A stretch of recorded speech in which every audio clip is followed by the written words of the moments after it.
afternoon, ladies and gentlemen, brothers and sisters. On behalf of the African Writers Endowment, it is indeed a pleasure and my honor to welcome all of you to the 2013 conference and award ceremony.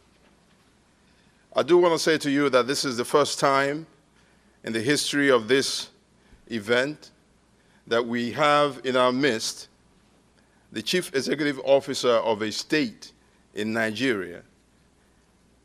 And so it is indeed an honor to have him with us today. Ladies and gentlemen, as we get ready to start the first segment on Port Harcourt as UNESCO's World Book Capital City for 2014, it is my honor to at this time introduce to some of you and welcome for some of you the Chief Executive Officer, the Governor of the great state of Rivers State in Nigeria, the Chairman of the Nigerian Governors Forum, ladies and gentlemen, the Right Honorable Chibike Rotimi Amechi.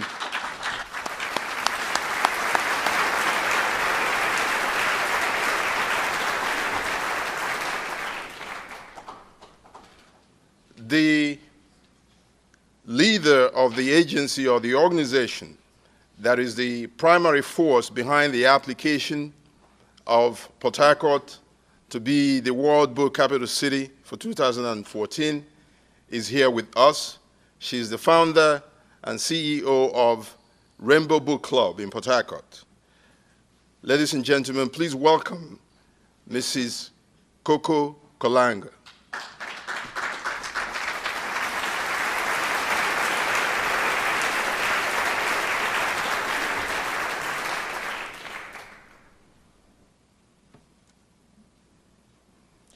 And since this is about writers and books, it is my pleasure to welcome to the panel on the first segment of this afternoon a poet and a writer and a professor of poetry and literature here in the United States, Professor Ogaga Ifowodo.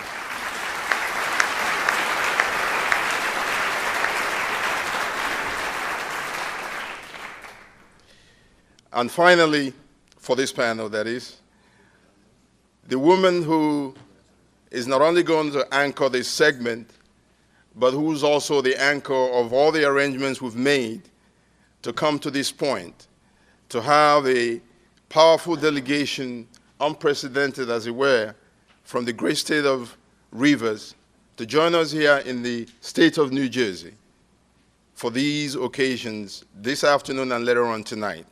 Ladies and gentlemen, please welcome the Commissioner for Information and Communications for the state, for Rivers State, Mrs. Ibim Semenitari.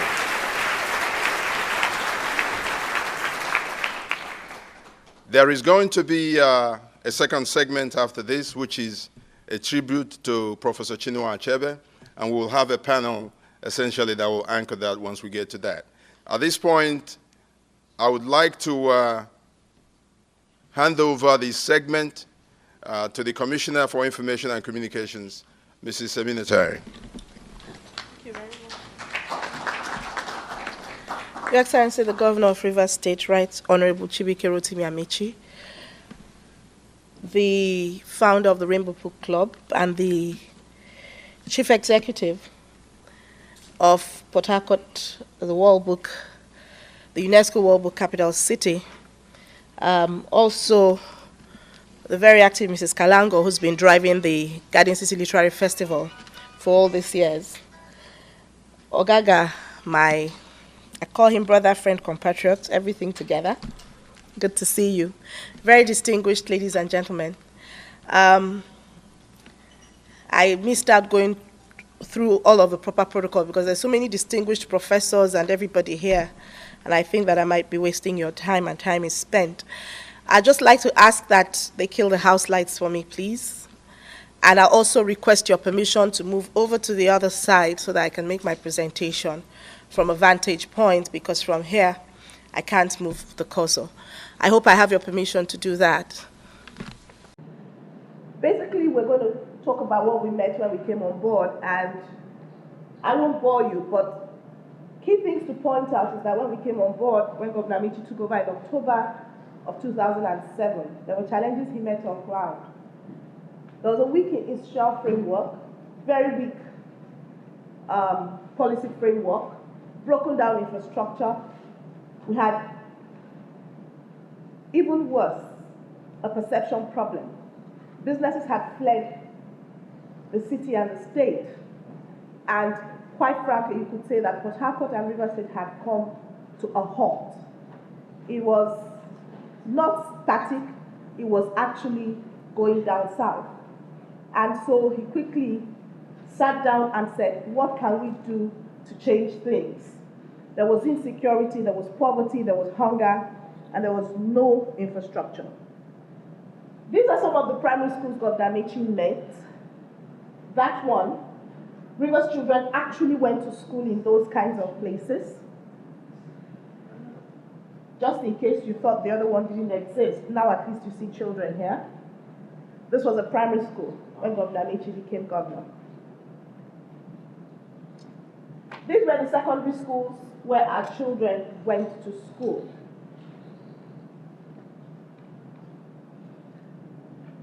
So the governor decided that it was critical to determine what would be a new policy for us that would change the story. And he decided that what was it he wanted to do as governor? He wanted to deliver a state that was at the cutting edge through the provision of world-class infrastructure and the appropriate environment to drive development. It wasn't just about government delivering on infrastructure, it was about government creating an environment that will drive development. But it was beyond that.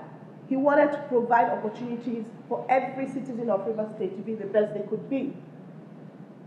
And then, to do something that seemed like it never happened in Nigeria, to ensure accountability and transparency in governance. I'm sure that you saw these pictures on CNN, you saw it everywhere. That was what Governor Amici inherited. But that was in 2007. And we've since moved from that. We just received the latest rating from Standard & Poor's that places on a BB- long-term rating, indicating a stable outlook for the Rivers economy. We have a local currency rating by Fitch of B positive and AA-. We've got hotel occupancy rates of 90 to 100%. We've become the second topmost destination for investors. I actually almost want to tell you that we are the topmost destination for investors because everyone is coming to Rivers State. But we still give a bit of it to Lagos. But quite frankly, who do we have in Rivers State? We've got Israelis, we've got Americans, we've got Germans, we've got Belgians, we've got Mexicans, we've got Chinese. What is important is that they're investing in the non-oil sector. Now, if you were just talking about investments in the oil sector, you'd say there's nothing new. But what is important is that because government is working, they're investing in the non-oil sector. But what are the good stories we want to tell, therefore? Because it's important to kind of understand where this government is going. Over 300 primary schools are already completed, most of them in use. The governor had promised 750. Now, this is very conservative, as I'm sure the Commissioner for Education would say, because we're just trying to say actually completed. Each of the schools you have completed have ICT, they've got water, they've got sanitation. Now, before we came on board, and I'm sure you saw those primary schools, there were no children couldn't have, it was inadequate sanitation. And now we've got schools with 14 classrooms and 16 toilets. Children are equipped with uniforms, with school bags, with school sandals, and with laptops. This is what has happened today. This is the primary school you'll find if you go to Rivers State. This one is in Okrika local government area. It's not in Port Harcourt. That's a deliberate picture because sometimes people think that the schools are outside. They're all in Port Harcourt, but this is in Okrika local government area. I happen to come from that local government area, and so does the wife of the president. This is inside a school in Eleme. This is in Ozuoha. But what are we still doing in the area of education? And there are many more pictures, just that we don't have too much time. Right now, there are 24 model secondary schools under construction. One is actually in use, the Ambassador Nekurubo Secondary School in Eleme. 4 more are on the way to be in use by the end of the year. There are scholarship schemes at secondary, tertiary, graduate and postgraduate levels. Both the Rivers State Sustainable Development Agency and the Ministry of Education have been doing this. The Commissioner for Education recently brought back 38, I believe, doctors who were trained in Russia. They're already in the job. They've gone back into the system. They're working in the Ministry of Health. The RSSDA went for the graduation of children in July. 5 at the Nottingham Trent University, 5 of our children graduated first class.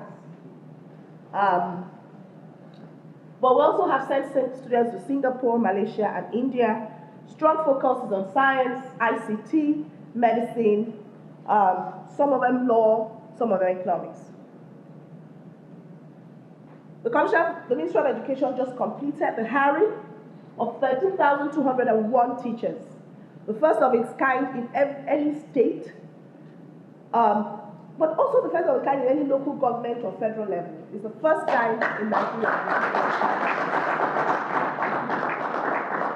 These 13,201 teachers were supposed to, they've been trained, they went through a series of interviews, they went through a series of trainings, they were to pick up their appointment letters with designations to where they were to teach on Wednesday, the 25th of September.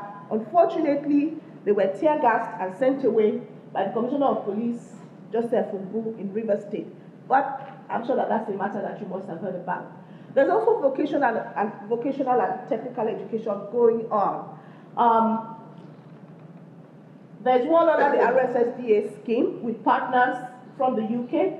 There's another one being planned with German partners and another one with Israeli partners. The one with the Germans is going to start before the end of the year, I think specifically in November. But this is the governor doing what he always does best. He's hands-on and he's very unconventional, but he's sitting on the table in the children's room. This is what the laboratories of the secondary schools that we have built today look like. But I'll move on from education to health.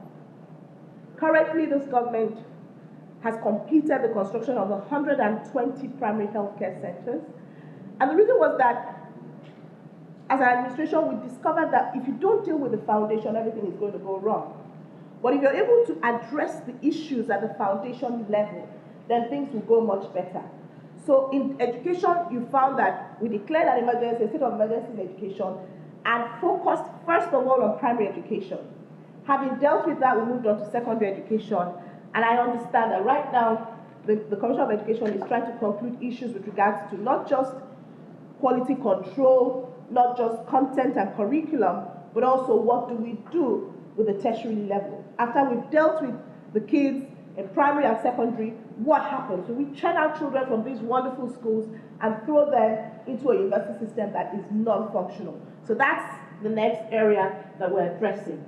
So ditto with primary health care. Some of the issues we met on ground was that we had high maternal mortality rate, high infant maternal mortality rate, a lot of death and a lot of malaria cases. And a lot of people were suffering from really very basic ailments that could have been dealt with. And so the governor, on the advice of professionals, decided that we needed to deal with the issue of primary health care. And this is why we have 160 under construction, 120 of them completed and in use. They're spread across the 23 local government areas of Rivers State. But also we are constructing secondary and tertiary healthcare facilities. 2 of them are completed and in use. We have the best dental and maxillofacial hospital. Indeed, I believe the only one in the country right now is in Rivers State. We also have the Kelsey Harrison Hospital, which quite frankly competes with any of the hospitals you have outside the country. And I think is one of the best as well. We have the medical center at UST, which is completed but is currently about to be equipped. We are in the forefront of malaria eradication, especially with our combined effort of using biological treatment, using insecticide-treated mosquito nets, and also ensuring appropriate sanitation. We have upgraded our syringe factory to produce 1 billion syringes. We were expecting offtake from the federal government. We hope that that will happen. It was guaranteed. We still expect that it will be guaranteed, but under the current circumstances, it's hard to explain, it's hard to commit to that. 3 more general hospitals are going to be built this year, one in each of the senatorial zones of the state. And we do propose to build 1 tertiary facility before the end of the year, just to say that we're looking for partners and investors in this regard. A mother and child hospital we've concluded all of the due process requirements for that, as well as the Alex Hart Memorial Hospital. That is a primary healthcare facility. Some have said that it actually looks like a hospital. In the area of power, what are we doing? And I'm sure that this is one area where people say, is something ever going to be done in power? As we speak in Riverside, we can say that the power equation has changed. We can confirm that we're having many more hours of electricity supply than we used to have. Our target is 24 hours. We haven't been able to achieve that target because we had challenges along the way. One of those challenges was constitutional, because up till very recently, power was on the exclusive list. We have only just been able to purchase the distribution network. Even that is work in progress, because we're doing this along with other states of the South-South. So we're trying to complete that. However, we've built transmission lines, we've built substations, we've dealt with the generation part of the story. What is remaining is the distribution segment, and we're working on that.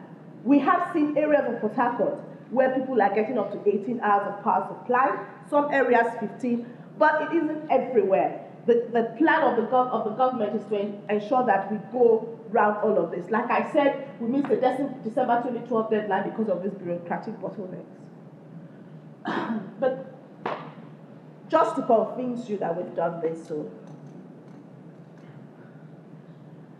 Now, one of the areas that people talk about, and I did get a text today, is the matter of road infrastructure. And people worry that you don't have enough roads. The truth is, you can never complete all of the roads that need to be completed in any one city. I think that the only way to know that a city is functional is when you see that there's construction going on. In River State, construction is consistently going on. Are we where we want to be? I don't think anywhere is where they want to be, not even Washington, D.C. However, we have over 250 roads that this administration has built. We have built about 34 bridges, and about 4,000 kilometers of roads and bridges currently under construction. The Commissioner for Works has assured that about 2,000 kilometers of these have been already completed. There is the Unity Road project, which cuts across 3 local government areas. I know the governor is going to smile, but I always talk about this project because in my opinion, as we speak today, it is still our most ambitious road project. Of course, the Trans-Calabari Road is going to be bigger than that. But this project has 33 kilometers of it built on swamp. And that's why I think that this government has done quite a good work with it. All the roads in Port Harcourt Township have been resurfaced. The only place left is the Borokiri area of Port Harcourt. Now, if you're used to Port Harcourt, you will understand. The old Port Harcourt Township is actually where the city kind of began from.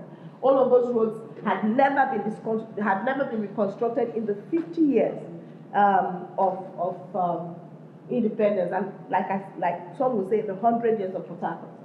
The township market has been completed, and we have plans to build the Creek Road market. The My One market also completed. The shore protection, well, we're a riverine area, and part of the problems, while you're building roads in the area, the upland areas, for those who are islands and creeks, there's a challenge of not having sufficient land. As populations increase, people do not have where they can build their homes and all of that. And so this government has completed shore protection projects as well as expansion projects in Abalama, in Asaritoru, Obama and Okiri in Okrika, Egbe Moinan Doni, Queenstown in Opobo Town itself, while the one in Ndoni is still under construction. This is the road I spoke about, the Unity Road. I specifically took this shot so that you can see the kind of challenge this government faces in delivering on infrastructure. This is where you're building this road, literally on water.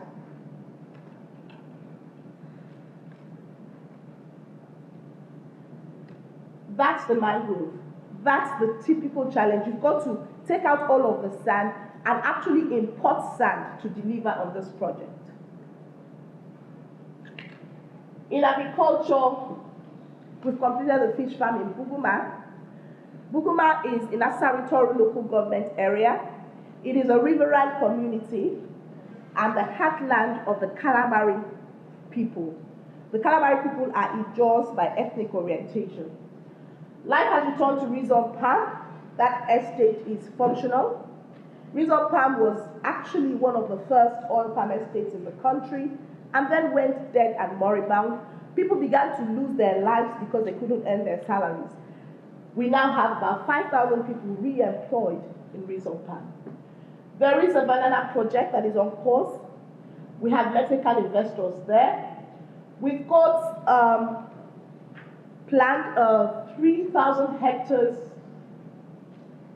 agricultural village that will have about 300 farming families living there. It is in partnership with an Israeli firm.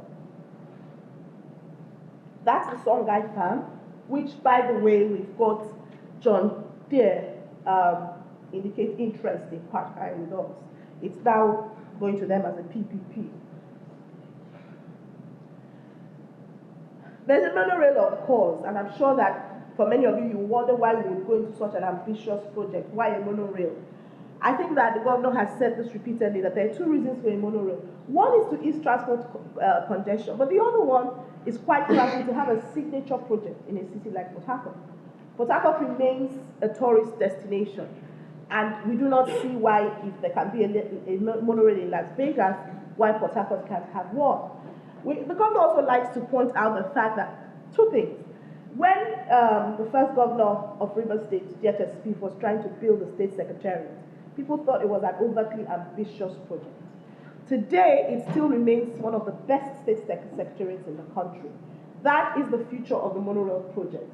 In addition to that, of course, is the fact that whoever conceived the London Underground didn't realize how much he was going to be saving people when it came to transportation. Port Harcourt is a very small city, and our transport policies, an integrated policy that addresses water, rail, and BRT. An urban renewal project, which is supposed to restore the glory of Port Harcourt, is also one of the key focuses of this administration. So in addition to renewing the old city, is the Greater Port Harcourt Development Project. We think that if you haven't bought property there, you should, because we're creating a city with all services provided. Everything, all of the facilities are inbuilt, and when you buy your plot, you buy everything, including your gas pipe to you, your electricity, your sewage is taken care of, everything ready and waiting. And it costs very, very tiny money, 10 million per plot. I think you should take advantage of that. So, this is the story of the Greater Port Harcourt development, the Greater Port Harcourt city. That's the city of the future. So what are the other things that have happened? In terms of good governance, we save ₦1 billion a month. That's our tomorrow fund.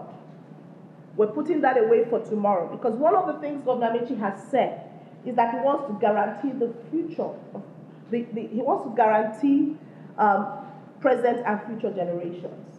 And so this is our future project. There is a PPP law, a public-private partnership law, that enables people to have easy entry and easy exit of their funds. There is a procurement law that ensures fairness in the procurement process. There is a fiscal responsibility law that allows Rivers people demand accountability of their officers, especially those of us who sit with the government executive council. The only person who is not directly affected by that fiscal responsibility law or the only people, are the governor and the deputy governor because of immunity. Every other person in the Rivers State government should be able to respond to questions on how they spend government funds. But the governor also does that. He operates an open government policy. He holds regular stakeholder fora. He holds regular town hall meetings, and he is always available to respond to expenditure. He's going to have another one before the end of this year when he's going to tell Rivers people how much he has received since he became governor and how much he has spent and on what he has spent it. And he doesn't just say it. We have it written down and we have it uploaded on the Rivers State website. So what's the future we see? We plan that we will be the preferred destination for those who want to live, work, and invest. We're changing our economic direction so that we create a robust economy that will meet the challenges of our present reality, which is a fast depleting oil economy. We are also building on our natural strengths of oil and gas, but we know that agriculture, technology are the way to go tomorrow. We're making deliberate efforts, therefore, to be the technology hub of Nigeria, whilst we're ensuring that we have the appropriate human capital to take advantages of the oil and gas sector and every other sector. We're encouraging commerce and entrepreneurship. We're restoring the values of our past. Part of why we were the fault lines of the Niger Delta struggle was an erosion of values, where people lost the love for hard work and preferred instead to have quick money. We're therefore trying to create the right environments and icons to allow people to understand the need for the value of hard work. As a government, this is our pledge. We pledge our support and commitment to delivering to every Rivers citizen and resident the Rivers State of all our dreams. Governor A.W.E has said this to all of us who work with him, and we are determined to make every Rivers resident and citizen proud again of our amazing state of limitless possibilities. Thank you very much.